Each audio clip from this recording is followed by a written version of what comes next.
Hello again mga kasimpleng buhay, kamusta po ang lahat? Tayo bibiyahin na naman papuntang Ilocos. This is the third time, napa-English. Dahil tayo a-attend ng kasal ng aking pinsan. Kailangan umattend dahil konti lang kami magpipinsan. Tsaka isa pa, siya na lang lalaking pwedeng ikasal doon sa amin sa Ilocos. At ito nga, first bus stop. Itong kinakainan namin, pantanggal hilo. Ipansin nyo naman kanina, naglagay ako ng balat ng dalandan para anti-hilo ba? Kayo ba? Kung kayong bumabiyahe, anong pangtanggal hilo nyo? Sa totoo lang kasi, mahiluhin ako sa biyahe kahit lagi ako nagbibiyahe. At ayan, after 8 hours, nakarating na kami agad. Ang bilis ng sinakyan namin. Hindi lang ata 8 hours, 6 hours. Ang bilis. Tapos ayan ang paligid namin dahil bas na si Haring Araw nagyaya yung aking mga tsuhin at tsahin na magmiki muna. Bale, ito na yung pinaka-breakfast na.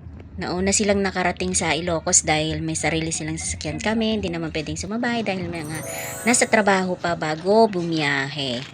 Ito ang paligid ng Mikihan. O, diba nakaka-refresh ng mind.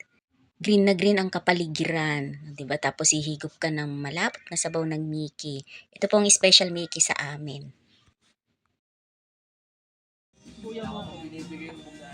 Kuya ka palang pag bumukha mo ako, nagpultang Nagsingi lang sa Mikihan.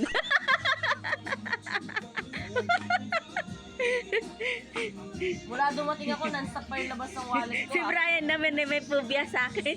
Pinapais ko lang yung bagay. Kala niya susuko ako. Nagulat ka naman, nakakatakot ka, sabi niya. Lalabas agad yung plastic. Ano? Grabe yung biyahe ko nun. Tapos yun ang pinaka-murder? Nagano ka? Nahilo ka? Hindi, sobrang tagal sa mga tapunan. Ay, mabagal yun. Ang dami tapunan. Anong pangalan ng bus? Ay, ba't ganun? Alam mo, nakarating, deluxe pa yun Alam mo, nakarating ako, saktong alas 5. As in, papasok na ako. Ay, anong oras ka nakasakay? Mga 8:30. 9. 8 oras? More than, parang 9. Parang mga 7 hours. Basta 9 hours yung bilang. As in, pag in-expect ko pa naman, pag uwi ko, makakatulog ako is dalawang oras.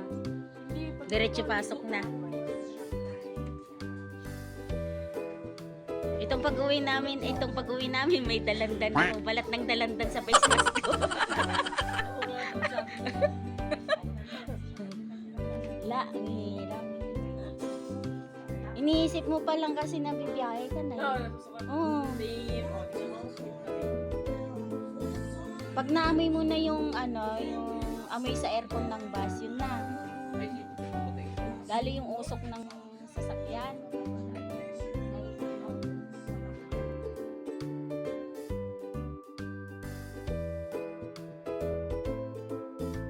Ate, yan na.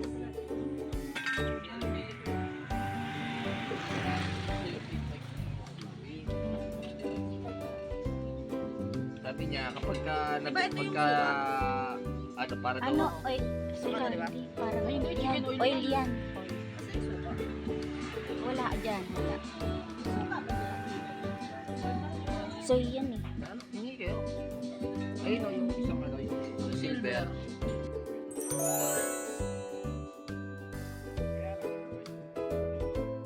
At ayan, sa sobrang sarap ng kanilang luto, simot lahat. Sulit talaga ang pambayad mo dito dahil napakasarap. Tapos yung paligid, napakaganda. Uy, mangunguha tayo ng saluyot. Sa bukid ulit. Ay, pogi!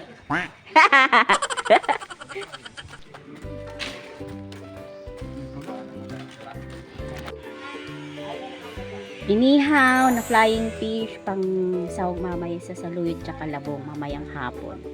Iihawin na ngayon kasi mamayang hapon mga 4 maliligo sa beach para hanggang alas 5 pagdating. Puro talbog-talbog na lang pakulukul ng konti. Yun, ayos na ang aming hapunan. Ganito lang ang buhay sa probinsya, guys. Probinsya vibes. Simpleng pamumuhay siya.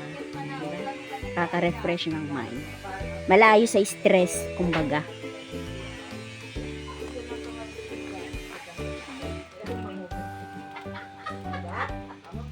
At Ayan guys, nandito na kami sa beach. Malapit lang po sa amin. Sunset po yan, no? Diba? Ang gandang maligo. Mute muna dahil may music. Baka makopyright tayo. At naliligo na nga ang aking mga pinsan at kanilang mga anak-anak. Ayun, nag-e-enjoy mag-swimming. Dahil January guys, medyo malamig yung tubig. Mas magandang maligo sa umaga. Baliktad po dyan. Pag umaga, napaka maaligamgam yung tubig yung tapos kalmado yung para ka lang nananalamin sa tubig. Sa hapon okay lang din maligo pero malamig lang. Pero maganda dahil sunset. Diba? Ganda ng view.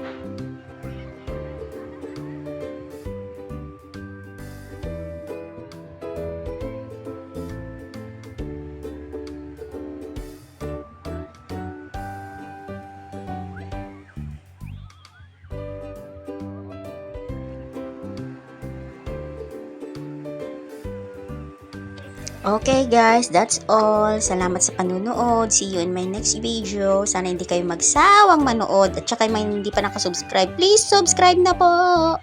Parang awa nyo na.